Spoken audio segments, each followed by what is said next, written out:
everyone, happy Tuesday. I hope that you are having a great day so far. So for today, we are going to start off working in Quill for your bell work. So just like we've done in the past, you will go to quill.org, get logged in, and pick an activity to complete. Make sure that you're completing at least one activity for each day that we work in Quill. So for this week, you need to have at least 2 activities completed. And make sure that you are fully completing those assignments like we talked about last time. If it's not fully complete, it will show up with this sort of partially filled blue circle. And I can't give credit for those because I can't see how much you've done. So make sure that you are clicking all the way through to get the full green square filled in.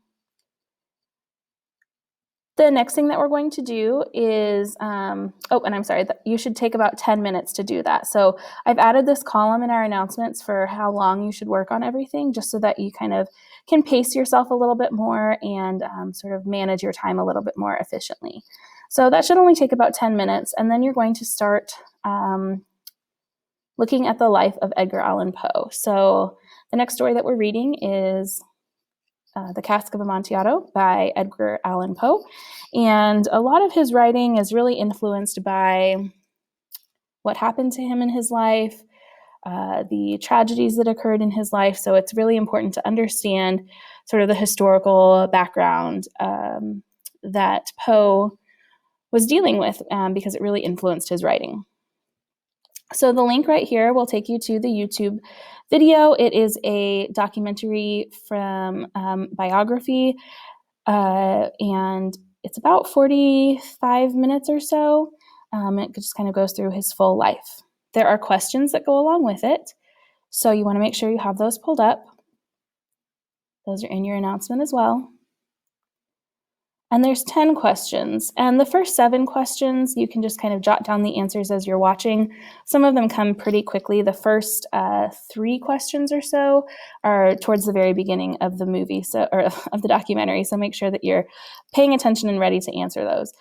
So for the first 7, you don't necessarily need complete sentences, but for the last 3, I do need you to write incomplete sentences because these are questions that you answer after you have viewed the video.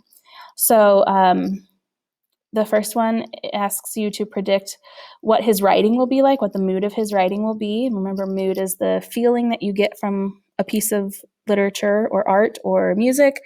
Number 9, what is the most surprising fact that you learned about Poe? And number 10, what is your overall impression of him after viewing the video?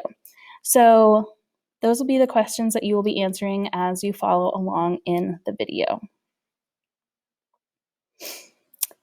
And then that's all of the new stuff that we have for this class period.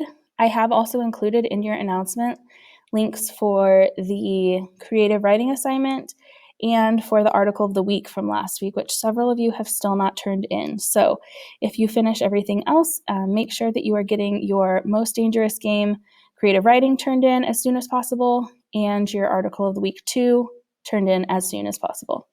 If you need help, your Zoom links will be at the bottom of today's announcement, or you can also send me an email or message me on Canvas. Have a great rest of your day.